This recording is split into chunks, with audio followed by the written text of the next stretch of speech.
So, Sakiya, you are super, super low key. Super Yes. low key. Like you are the lowest key on the keyboard, low key. Tell me a little bit about yourself and your background. That's interesting that I guess me doing this is compromising my low keyness, huh? Well, you could say that. And so I'm Yeah. intrigued. I'm like, we don't see you come out and talk all the time. So I this pick is my an honor for spots. me. No, I really, really, really do pick my spots. I have to, one, have something to say. Oh, for real? And I guess that's really it. I just have to have something to say. I don't speak just to be seen. Mm-hmm. It's really my my self-described core purpose in life is to spark those seeking to create a positive change in their life. And I know the levity of my words. So what is prompting this urge and desire for you to talk right now? To talk? First and foremost, it's our conversations, like, our behind the scenes conversations. And it's like, oh man, maybe some people need to hear this. This is some new information. Because I used to do a blog called The Think Movement. And I don't think I posted anything maybe like in at least like 4 years, 5 years, but I did it for like 3 years. What period was that? I want to say from maybe 2008, 9 to 2011. So that I was doing it like daily, like. Got you. Yeah, so it's been a while. Yeah, it's been a while, but I was like, all the information is there, and then the blogs is like they could just be archived. So it's like, okay, thoughts are there. Okay, so my first question then is, what prompted the silence? I didn't have any. I felt like I've said enough, and I didn't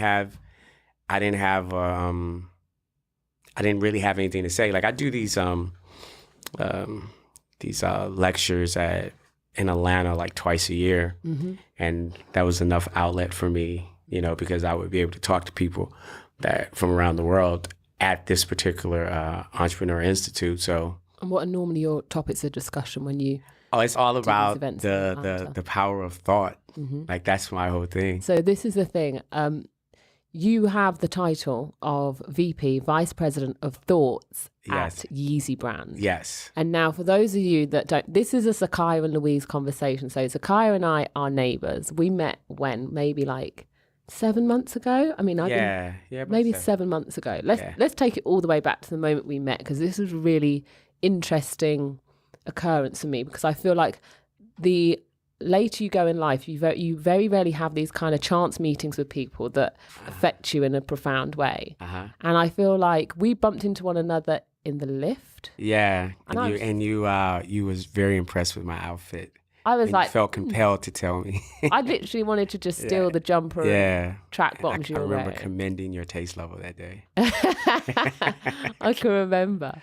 And then what happened? I feel like we just crossed paths, and then I was leaving for London. So I split. I got back from London. I saw you like in the car park, effectively. Yeah, exactly. And you were like, "You're back," and I was just like, "Oh, hey." Yeah. And you were about to, I think you were chatting to a friend, and you said to me like, "Oh, we should catch up and have a drink or whatever." Yeah, and we went upstairs on the roof. But I said, "Let's go to the roof now." Yeah, exactly. And there was almost like this immediacy, wasn't there? And you were like, "Oh, okay." And then you came up to the roof and we sat down, had a wicked chat, and our friendship blossomed from there. Exactly.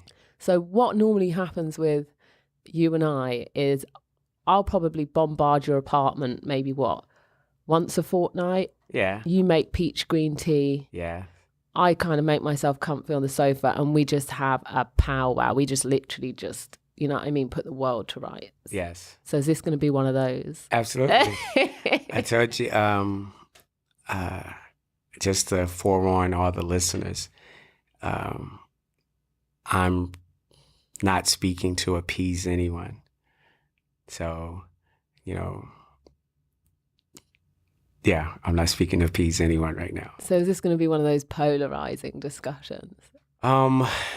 It's going to be that's all based on the listener and where they stand and where they are in their truth. This is so interesting. Yeah.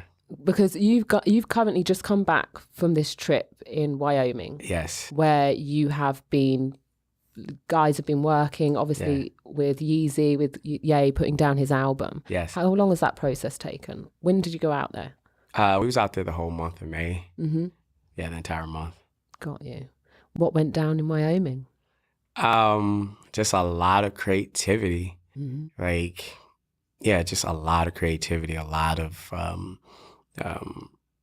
like people might hear just 16 bars, but it might have took like 40 hours of conversations just to drill down what was the point of saying. You know, it's a big difference in rapping and then having something to rap about. Mm-hmm.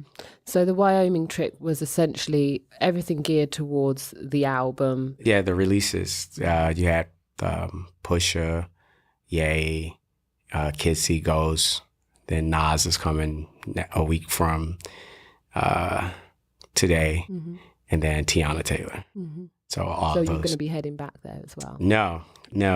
We're finishing. I don't think we're not going back to Wyoming to finish everything up. Mm-hmm. So talk to me about the vibe down there. What was going on, like on a creative level? Like, talk me through a normal day. Yeah, you get up.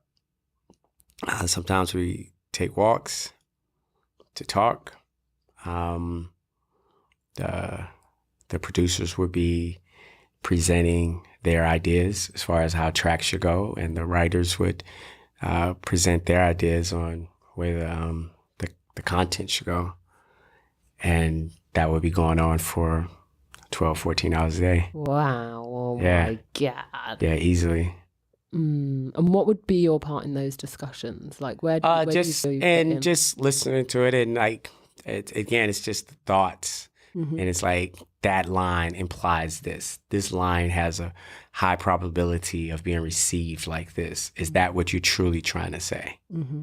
You know, that type of thing. Or that song creates this type of feeling. Mm-hmm. You know, what is it? What kind of feeling are you trying to project? Is it a low energy? Do you want somebody to be reflective? Do you want them just to be turned? Is this something that, you know, you want to fuck your chick to and shit? Mm-hmm. We have to just go through all those thought processes. So it sounds like there's almost like a high level of consultancy that is going on. And where is that coming from? So you're one of those pivotal people? Yeah, it's coming from everybody. It's coming from everybody. Literally, it comes from everybody. And the best idea normally wins. Mm-hmm. But it comes from everybody. It's a joint kind of creative effort. Yeah, absolutely. Mm-hmm. Absolutely. What did you learn from being in that environment? So like a month away, you're a very homely person. Yeah. Like when I go over to Sakiya's house, first of all, it's spotless. You'll be blown away about how spotless your apartment is. But it's also a place of complete and utter zen. It would be dope if you could have like a cutaway right now when you said that. I know. You'd be like, yo, this is his apartment. And then it's like some dope shots. It is just zen. Like I walk into there, it's light. I feel like the air is always flowing through there. I feel like there's always just this calm energy. There's always peach tea on tap. Yeah, it's my... So how was Wyoming for you? Because as a person who likes to be at home pretty much all the time. It was challenging because, again, like you said, when I use my home, I created a home to recharge me, as I don't do anything physical for my livelihood. It's all mental, so I use my home for that. So you saying I'm not going to bump into you in the gym? No, I'm saying no. You could do that. Yeah, you could always do that. I'm just that my home, like my space, it's like, it is, like you said, it's like an energy. As soon as you walk in, it's like you're basically walking into an aspect of my mind of where I go just to be calm. And because I'm doing so many mental push-ups and stuff like that on a day-to-day basis, and I had to find a different place for that time in Wyoming, of where I could go to be recharged, because at any given time, it's, Sakiya, what do you think about this? Sakiya, what are your thoughts on this? And I have to be ready, you know, so I always had to have that bullet in the chamber, as you will, and ready to shoot. Mm-hmm. Yeah. What do you think was one of the most pivotal things, or the input that had the most or the biggest impact on the album? Like, was there something that you directly had an impact on with regards to the album release, the launch event? Nah, that's all comes from Kanye. Mm-hmm. I mean, that's his genius. That's how he's been able to sustain a career for over a decade now, and still having like, I think it's like 53 countries the album was #1, like on iTunes, stuff like that. So, I mean, that's just a testament to his genius. And then him relying on me is also a testament to his genius. So, like, you have been given this trusted position of Vice President of Thoughts. Yeah. Now, we spoke about this the other day because, you've always struck me, and I think the reason we get on is because we're kind of both Lone Rangers. And so we talked about the position, and employment. I always think of you as a person who is always going to be like freelance. And we discussed, I'm like, how does a person who is so free thinking like Sakiya come to, the position where he's now in employment and effectively working under I was able to basically, I was able to design my own position. Mm-hmm. It wasn't like I was applying to be like controller or it was like the only way this is going to work if I always tell people, it's not about thinking outside the box. It's about creating your own box. Mm-hmm. And that's how you're able to sustain it. So I created my own box. And your own title as well? Yeah, exactly. That was Tell me about that. It was like, I was literally, I remember when I was looking at the employee agreement and I had to send back like my notes on it. Mm-hmm. And I was like, my position, and I was just thinking about, and I was like, man, should I just be like, chairman or just something? It was just like the typical stuff, and none of it touched my soul. Mm-hmm. None of it. And as soon as I said VP of Thoughts, literally electricity went through my body. It made me smile. I knew I would enjoy just telling people, hi, I'm Sakiya. Like, what is your position here? Like, I'm VP of Thoughts. I knew how that was going to make me feel, and also what it was also going to spark. And so now... And what have you found? What does it spark? This is new. It's not even like 2 months old yet. So I haven't, like, this is probably the biggest announcement of it right here. But thus far, for people who know me, say, oh, that's perfect. That's what they say. Like, oh my God, again.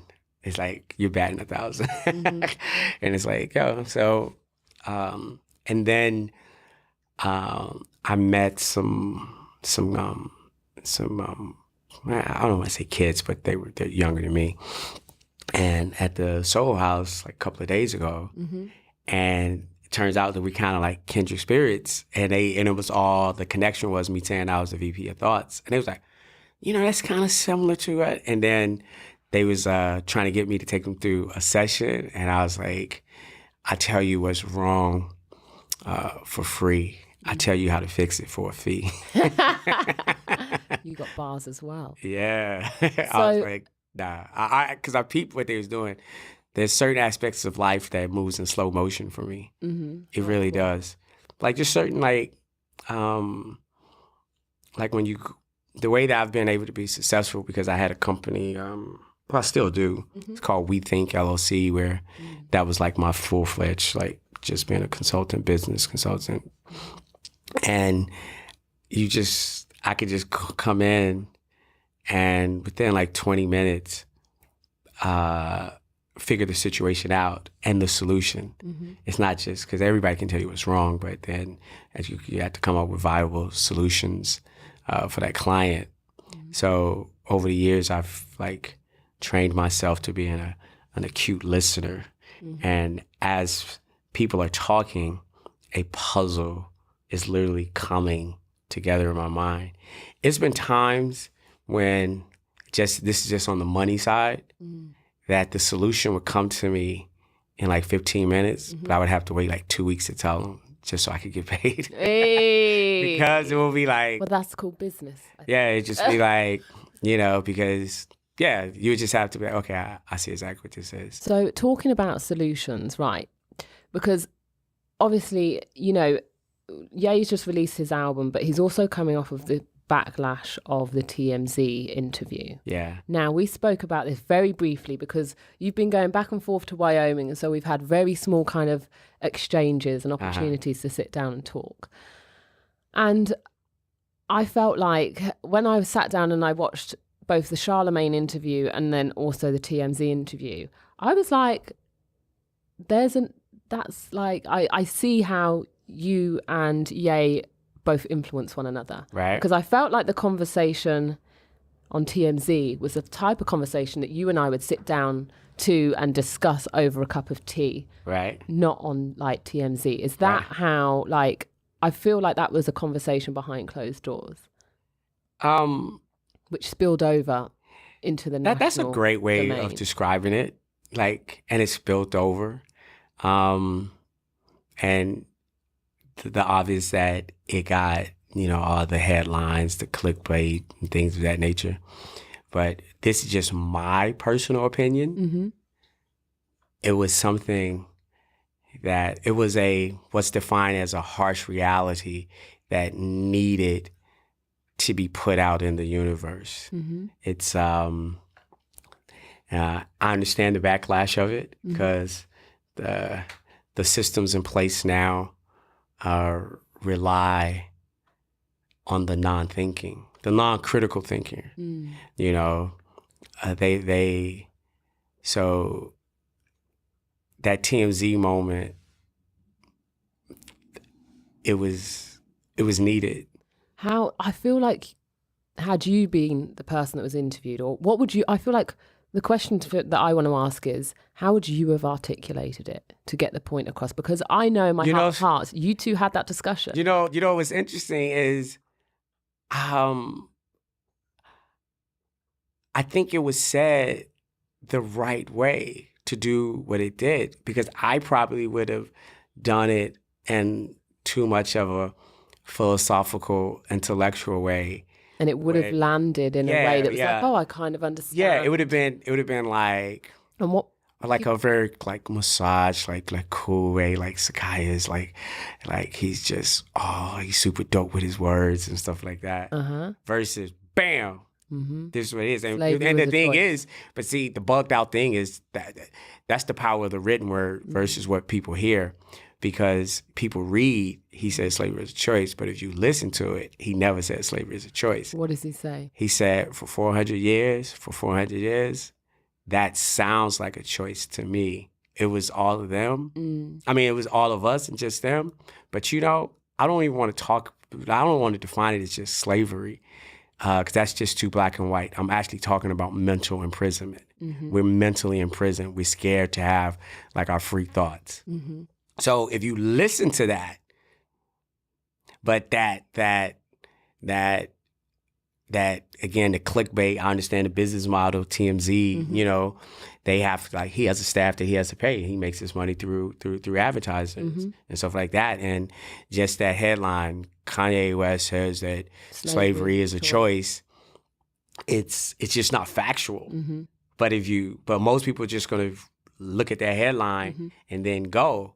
So I'm like, okay, let's land on that, if you will. Let's land on that right Let's now. land on that.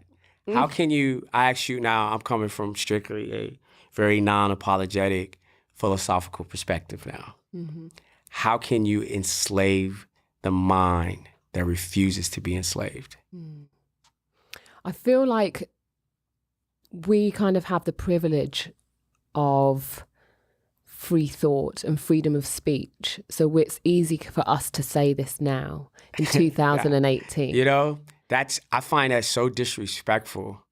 And that was one of my main issues with how they attempted to teach me about slavery in high school. Which was what? That my spirit and my personality was not there.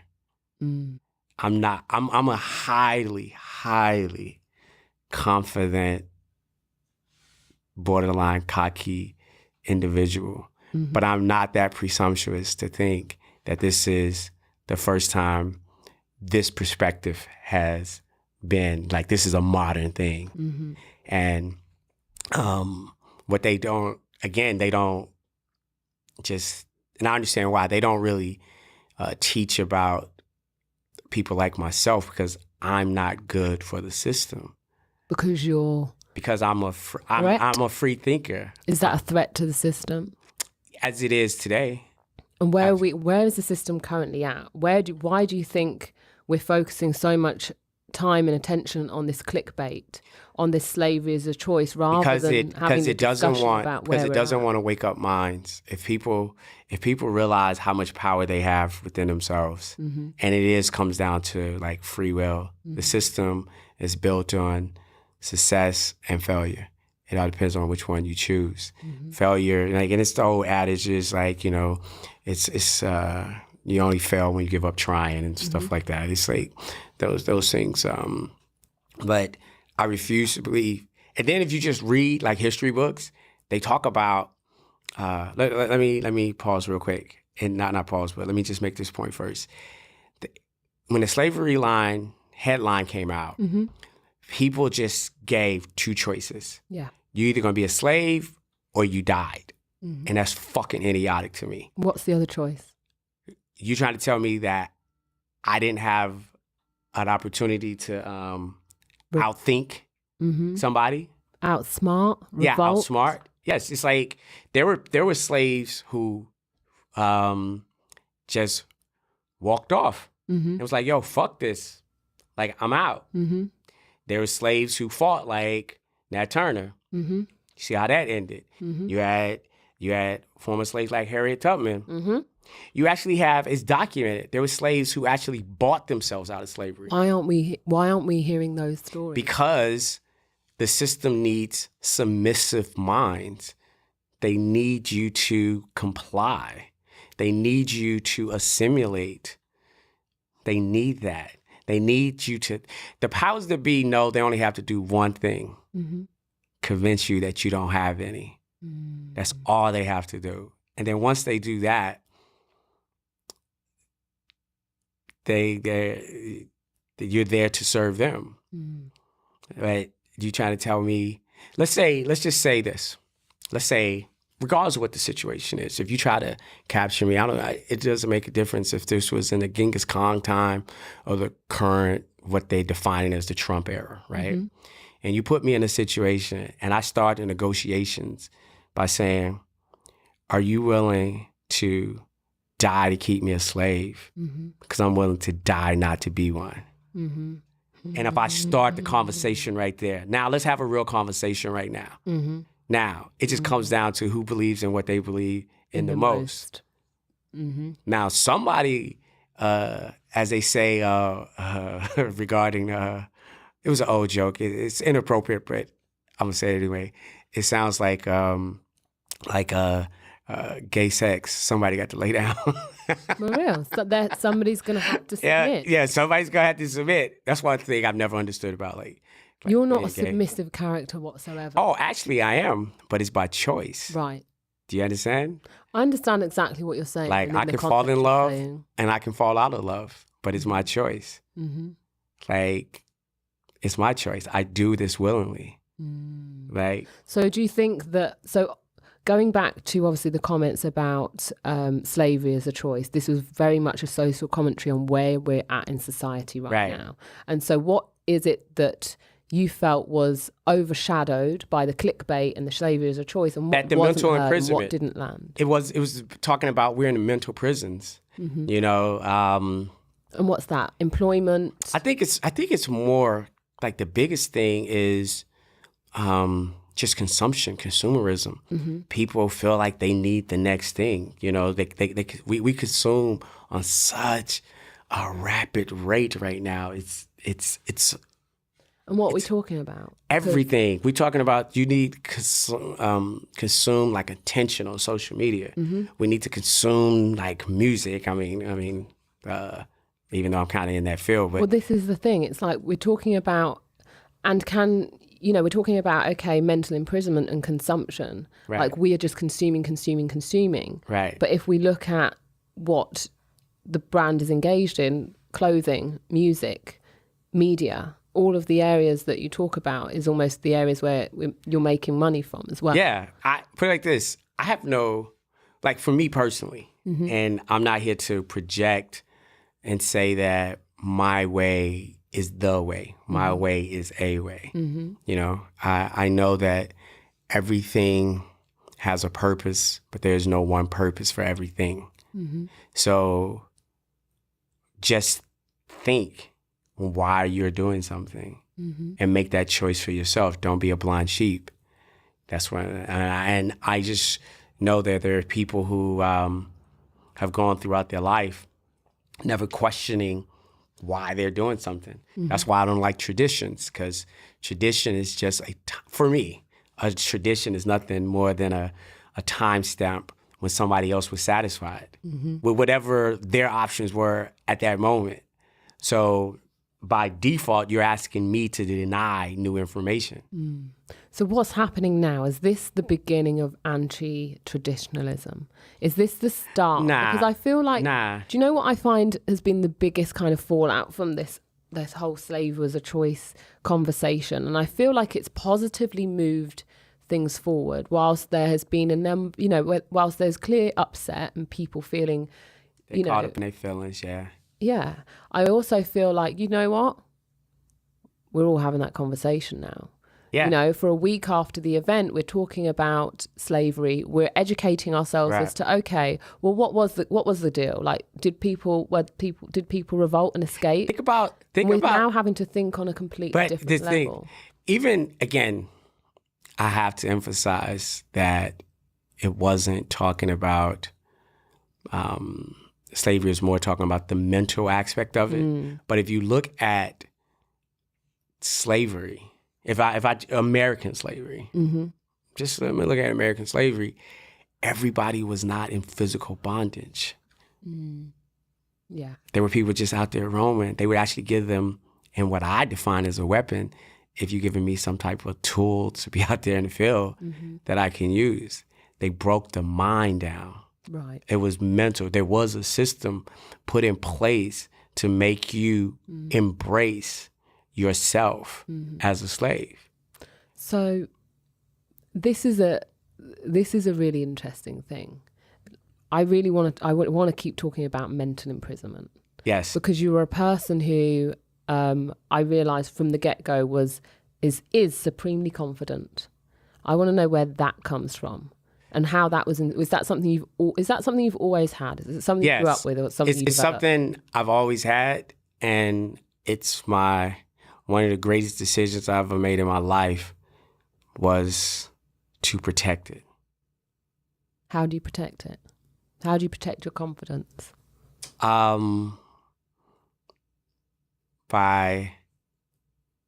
That's a great question. How do I protect my confidence? How do you protect your confidence? How do I protect my confidence? By willing to jump off any mental cliff. No. Because the reason why I love jumping off mental cliffs is the metaphor for me and says that once I jump off, everything on that cliff is irrelevant. I'm only focusing on landing. It allows me to have a focus. So, what was the last mental cliff you jumped off? The last mental cliff is, what are you talking about? Just personal, personal business. Okay. In business, it was just some, the people who are threatened by my thoughts, because my thoughts are very exposing, because I'm very direct. It's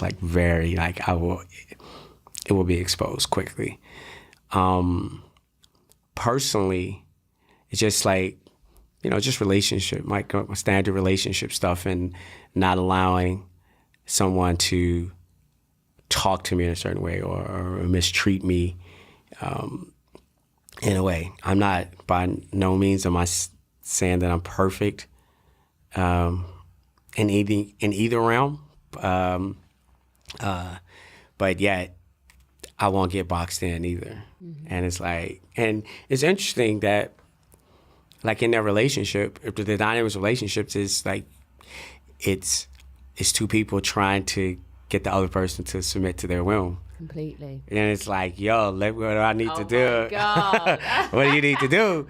And it's like, what draws people to me is my confidence, right? I mean, for those who are going to see the video, I'm pretty nice on the face too, but it's really, it really is about the...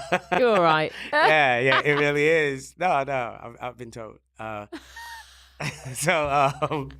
cracking me up. But it really is like my confidence. It's my light. But where does that come from? Was that? It comes from, it's born. It's like, that's the age-old question. Are we our nature or our nurturing? Mm-hmm. Yeah. I subscribe to... I always get asked that with regards to being an athlete.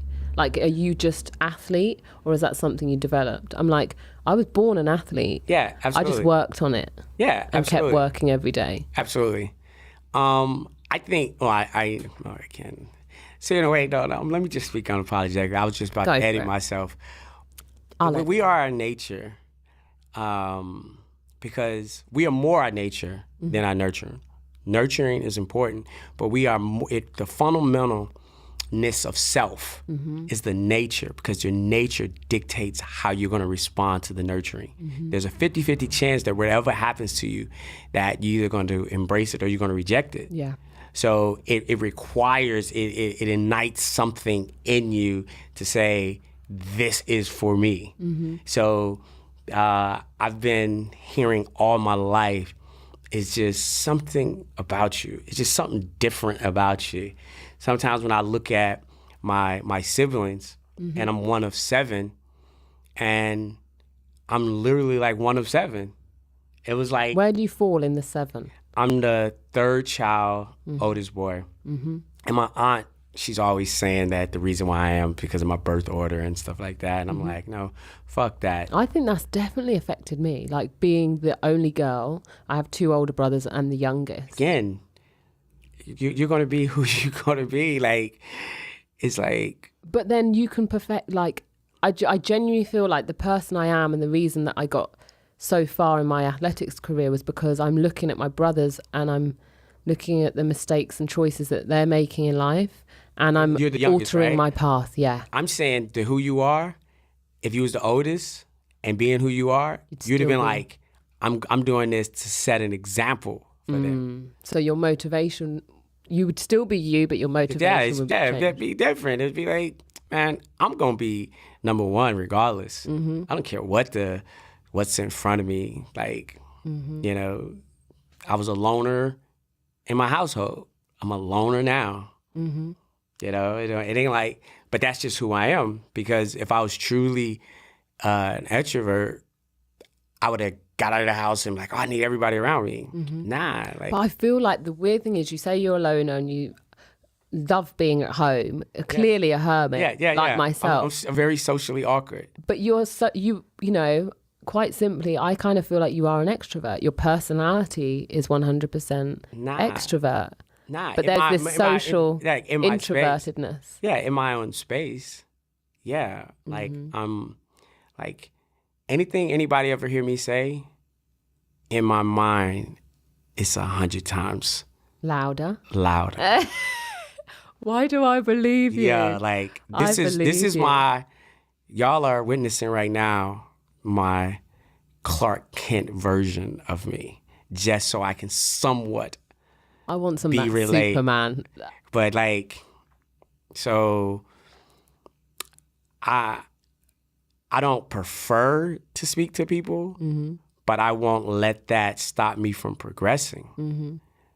And since I know that, I have to do extra mental push-ups to engage socially. What? So social That you say there's a level of social awkwardness about you. Yes. So going into social scenarios with, like, let's say a big group of people or a room full of people. It takes me about 10 minutes. But I feel like we're very similar. What, it takes you 10 minutes to what? To really almost recalibrate myself. Find yourself in the room. Yes, just recalibrate. It's like, because... But that's kind of, I like, to a certain extent, if I move into like a big group setting, I enter that room as observer. And then I kind of suss out, okay, where's my place in this social setting? What is it I'm trying to achieve in this social setting? How am I going to navigate this social setting? And then away you go. Nah, mine is not how. It's more, come on, man. Do this, man. Don't. Really? like, come on, man. Like, it is be like, man, I could really just go home right now. The sun's still going to come up tomorrow. I just be like, no, I don't want to do it. I don't want to do it. I don't want to talk to these people. I don't want to be in these dumbass fucking conversations. LA, I don't want to be in the most shallow ass fucking conversation, but something can come out of it to help things that I want to do in life. So it's like I have to get over myself, but that it's not like I just automatically I'm on, boom, let's go, I'm the life of the party. Nah, that's not who I am. And yet people who know me don't believe that about me. Well, because I think because you are just such I'm a genius. I get it. Yeah, I understand. You're an enigma. Like if you meet Sakiya, you will just feel like you're so open. Yes, I am. However, but that doesn't mean yes. I feel like you're selective too. Oh, 100%. Oh my God, I'm not built for mass consumption. I know this. I embrace my niche. Talking about mass consumption, I really want to touch upon the topic of relationships, both personal and professional. We talked about this a little bit because we always talk. I feel like some of our discussions or our recurring discussions when we're just, chilling out, always come back to love and our personal lives and things like that. And I feel like, I think like society-wise, we're redefining what relationships should be. I think that in the not so distant future, the kind of tradition of a relationship being between just one person and another will completely change. I feel like in fact our youth right now are almost, they're the ones driving that. Again, traditional relationships are definitely outdated. When you think about what do you think of marriage then? It's an amazing thing as long as you're married to the right person for you. But it's, a traditional thing. Does it have a place in society or is it just marriage a union? Itself, yes, marriage itself, but now you should update the marriage. And what would that entail? I think it should be custom. I don't think it should. Bespoke. Bespoke. It should just be custom. It's like, because what makes them fails is what makes most marriages fail is preconceived expectations and like, no, well, we're married now, so you should be doing this, and it's like, no, like nah. Think about it. When you're giving your vows, for richer, for poorer, for better, for worse, right? In sickness and in health, right? I forsake all others. I feel like this is the time of like blurred lines. Do you know what I mean? So it's like all of those things, all of those vows that you take that have been written in scripture and passed down to the minister. That was when life expectancy was like 30. So it was just like till death do us part. I can say 30 that. years. I can say that for 10 years. Yeah, exactly. A decade. That's a good innings. Yeah, exactly. Okay, let's do this. Death do us part. But you talking about like to oh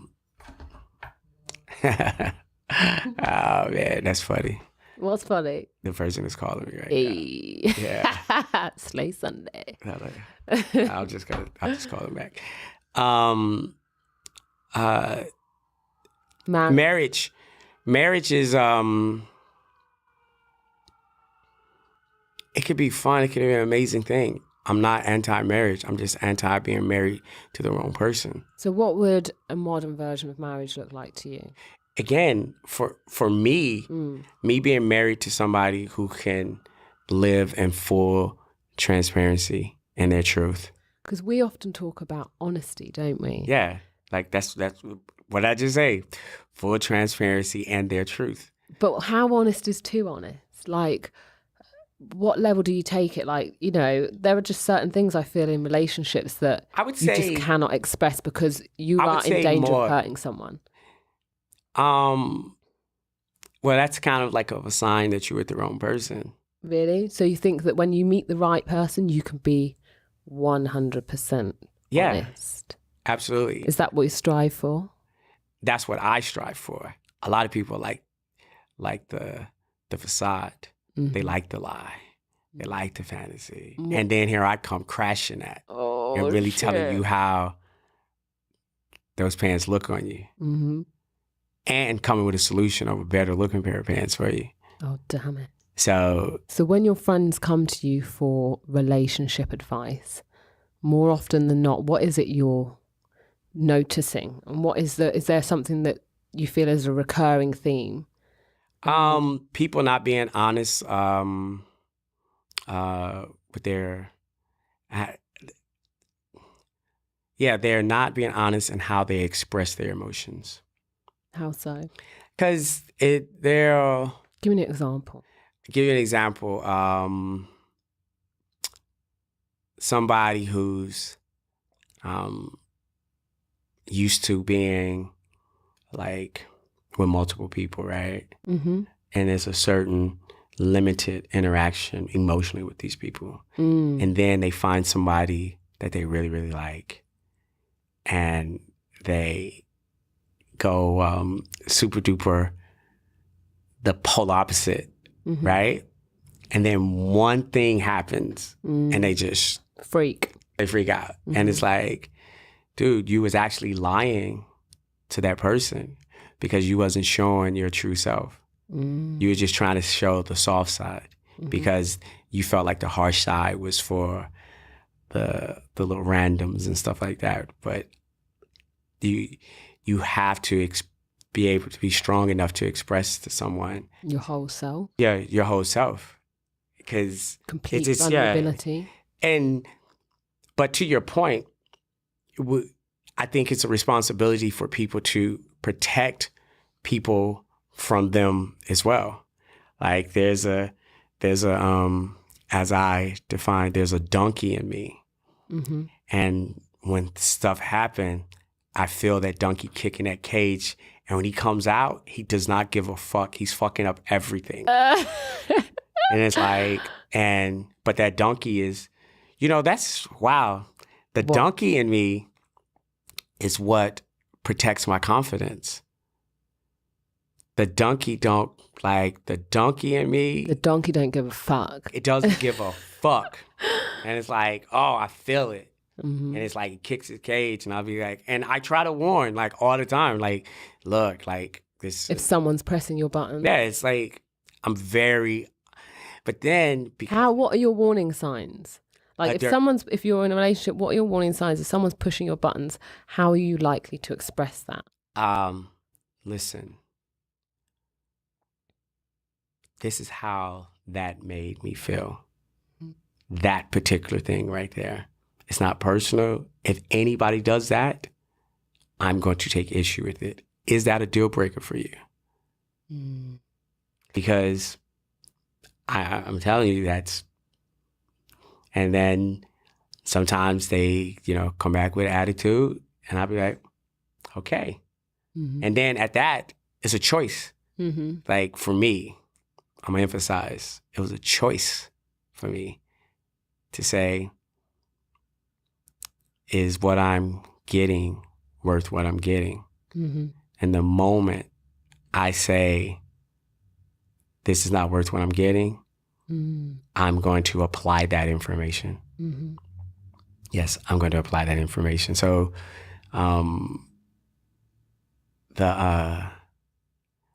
it's so interesting.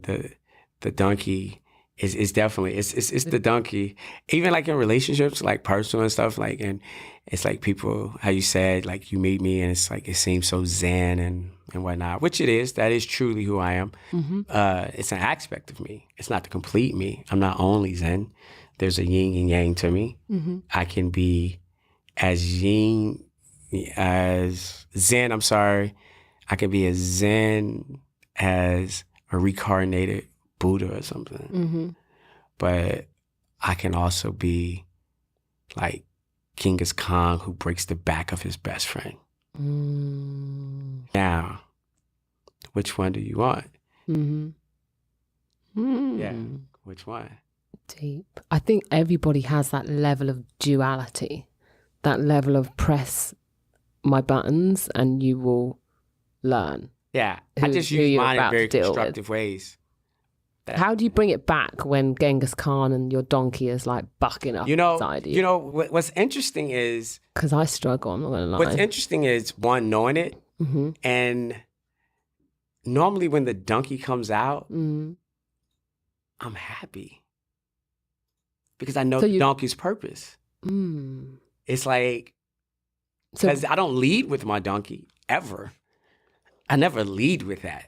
But when the donkey comes out, it was to fuck some shit up. It was serving its purpose. So by the time your donkey comes out, have you already decided, right, okay, you know, whether it's be an interpersonal relationship or a business relationship, have you already decided, I'm done, and I'm just letting you know I'm done? And the donkey is a result of that? Or does the donkey come out, and then you're like, no, I'm done with this situation? Which is first? The first thing is me giving information. That this is not where I want to take this. That's the first thing. But I'm about to. And at that point, if I'm between you and the door, I will exit. But if you're between me and the door, the donkey's going to come out and clear my path. Ooh. Powerful. Yes. Yes. Wow. You mentioned happiness. You mentioned like being happy. This is like probably the last things I want to touch upon today, because I feel like you are a person in life who will always find happiness because you know yourself. Right. To a point where it's like, I feel like you trust yourself to find happiness. And I feel like in that way, we're very similar. I kind of describe myself as being pretty much like 80% full most days. And some days that cup drops down to 60%. Right. And I have to do like, you know, mental push-ups to get it back to that 80% or better. And some days I just come out the gate and I'm on form. Right. And there's no stopping me. Right. Like what would be because I feel like you're the type of person that people can learn a lot from, and you're going to be back on here for sure. Okay. This is just the first of all one. Right, first part of many. One.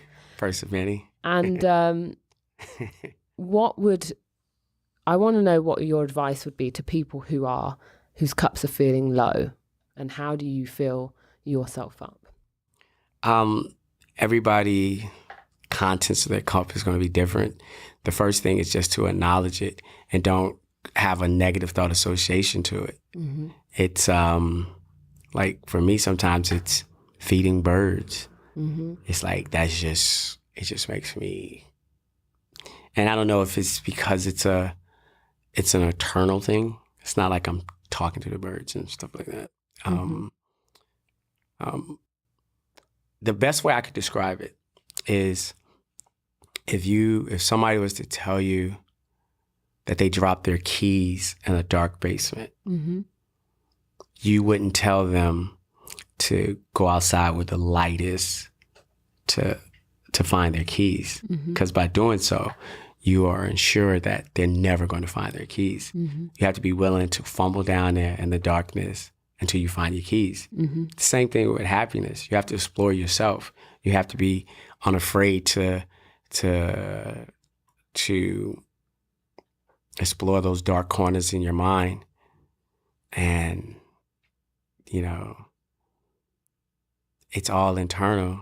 It's like everything is internal. That's also a trick of the powers to be, that everything is internal because they have to create a thought association to it. And it's like, that's what makes a brand is not a physical thing. It's a thought association to a product, event, or experience.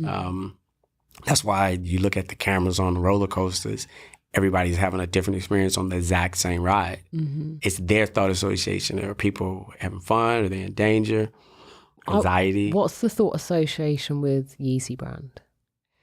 The thought association that it is you. It's like the Hermes of one. It's the Hermes of like sportswear. So it's like, if you want the best quality of a sports casual wear, that's Yeezy. But it's also about making life easy as well. That you, it's not the pretentiousness of the suit and tie and that whole, protocol that's outdated. It's about, I can show up in some sweatpants and a sweatshirt and be in this multi-billion-dollar deal because it's all about my mind. That's why, like, he doesn't want logos and stuff like that on Yeezy and stuff like that. It's more like a color palette. It's like he's very sensitive to that. But it's about you just almost having the ability to get dressed with your eyes closed and not worry about it that much without compromising your sense of self. Your sense, like, if anything, it should be like for those who need their shot of espresso in the morning, they can, when they put on that Yeezy product, they know how many man hours and everything that went in there to make the cut, the weight, the color and all that, to say, yeah, this matches my confidence. But it has to match your confidence. Yes, this matches my confidence. And it's like, I could put this on. And it's basically almost like invisible. Do you think when you wear it, there's a certain harmony? Because, interesting, bringing it back to the moment we met, the first thing I remarked about you was your clothes. Yeah. And I felt like there was just something that, weirdly, that was connecting. Like, I looked and I was just like, okay, this guy knows how to put an outfit together. Yeah, it's just, an outfit is nothing more than an idea. That's all. So I'm known for putting good ideas together. Put a few thoughts together. I've been known that. It's that's why I love going to the airport. I see so many opinions. How? The way do people dress? It's so many different opinions. Like, America's a really interesting place with regards to fashion. That's what I'm saying. I don't really rate it that highly. Oh, I'm not saying that everybody is fresh at the airport. No. I'm saying there's just a lot of opinions that it's like, oh, this person has given up in life. Like, if it's like that person is like, oh, I'm wearing clothes because it's the law.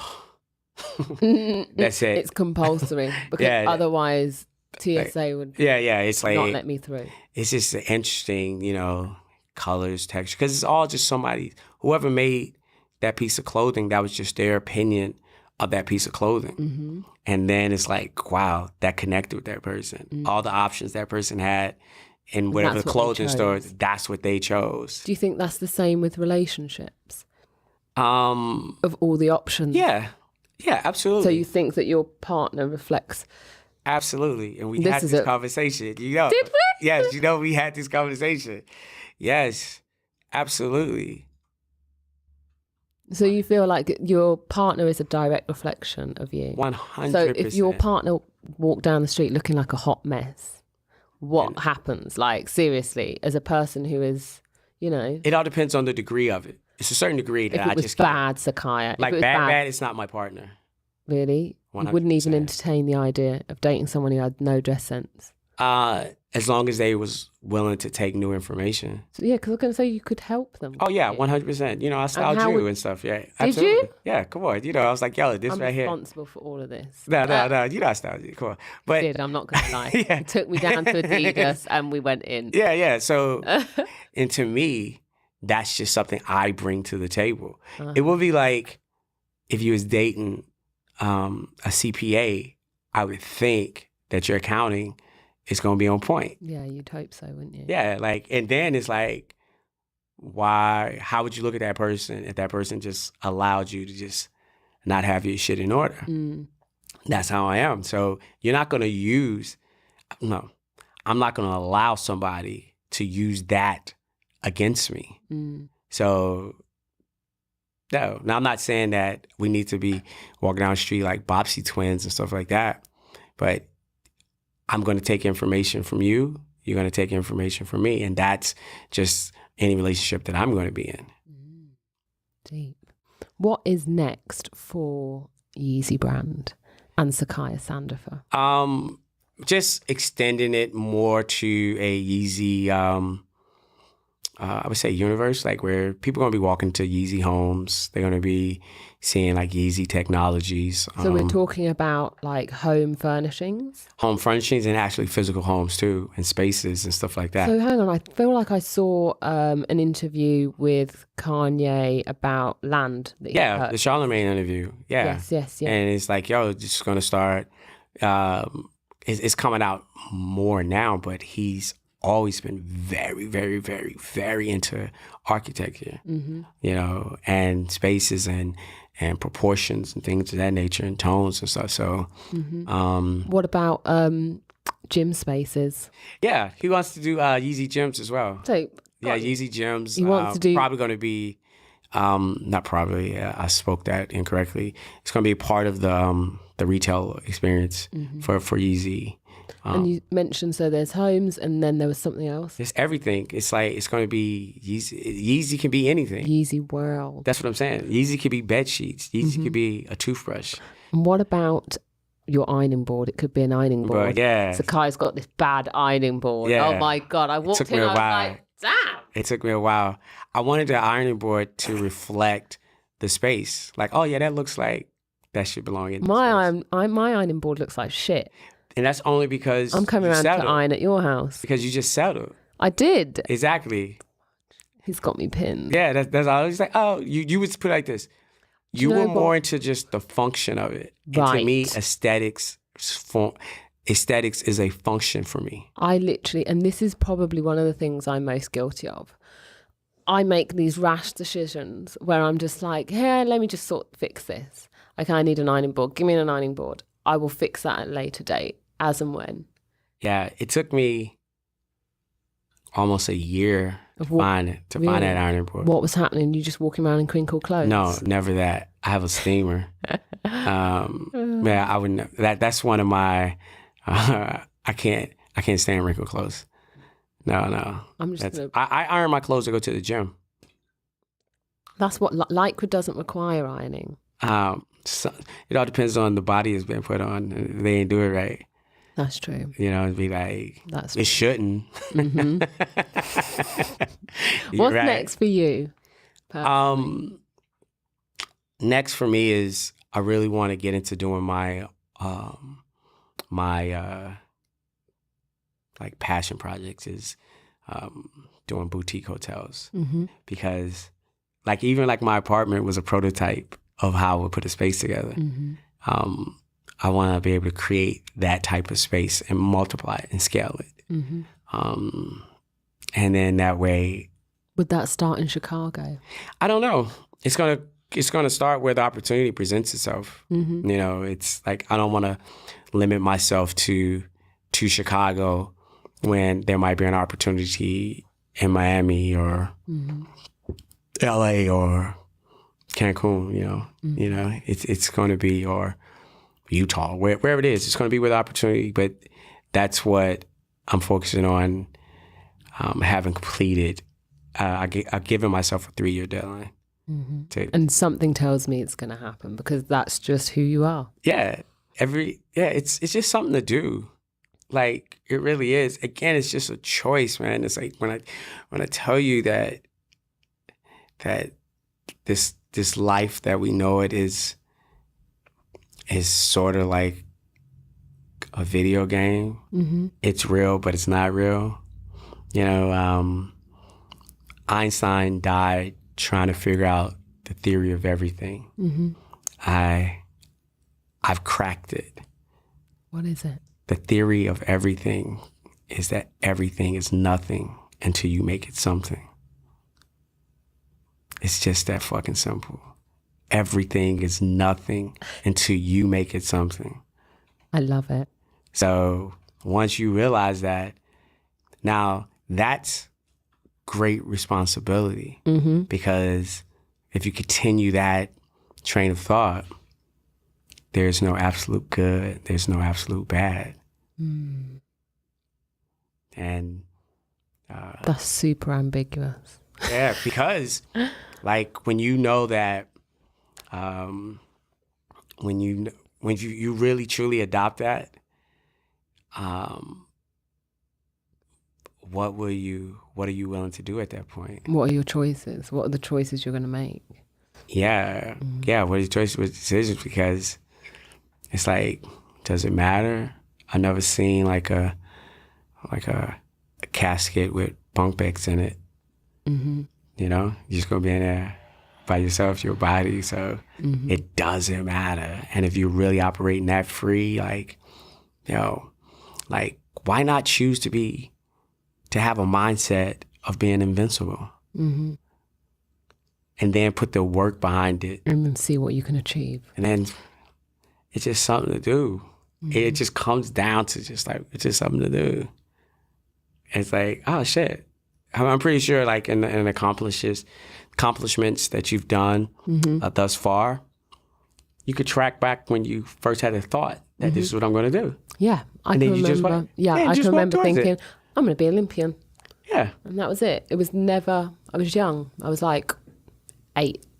Yeah. I was 8 years old, 8 to 10 years old. And at that level, I'm like, yeah, I'm going to be an Olympian. So I'm just going to do what it is I do, which is Olympian things, training, running, jumping, throwing. Everything. I already was. Everything that I've been successful to date has been self-taught. Mm. I've never had the privilege to like sit and like, well, I went to college, but I stopped because I realized I didn't need it. Mm. And I'm talking about me. Mm-hmm. I'm not saying that college is not needed. If you're trying to be a doctor, go to college. Mm-hmm. But I knew that I was going to be a thinker. Mm-hmm. And what I didn't want was to have, I didn't want to be reflecting what was taught to me. I wanted to project what I've learned. Oh my goodness. Life. This is why I failed philosophy. Yeah. That's why I failed philosophy, because I remember taking the exam and I was like, okay, I understand what Immanuel Kant is trying to say. However, here's how I feel about it. And everybody should get an A in philosophy. Everybody should get an A in philosophy. I got a D. And therefore, and do you know what? That impacted me massively. I wanted to study business and French because I wanted, for whatever reason, those are my things. I'm gifted at languages and I had this knowledge in your voice is amazing. Bless you. Thank you. Keep going. And I ended up getting a D in philosophy because I had to recount other people's ideas, not my own. And I was just like, this is flawed. Yeah, you should have let your donkey come out. Do you know what? I ended up studying French and then obviously doing the whole thing. And now I have a couple businesses. So like the fact that I didn't have a degree in business didn't deter me. It was always going to be what it was. Yeah. Yeah, absolutely. Mm-hmm. But it's just something to do, people. Life is like, it's no need to over, this is interesting for me to say, but it's no reason to overthink anything. I feel like that's going to be our landing point. Sakiya, thank you so much for joining us on Slay Sunday. Oh, no Part problem. 1, because you will be back. Amazing. I literally want to tick off 100 things to talk about with you because I feel like we can go to infinity, literally, and beyond. Yes. And all the way back round again. That was a perfect word because that's the word that I use to describe myself, is infinite. Because we are of the universe, and regardless of what you believe in, no one's ever said that you've got to the end of the universe and turned around. It's an ever-folding thing. That is us. That is the being. That is our thoughts. So explore. It's just something to do.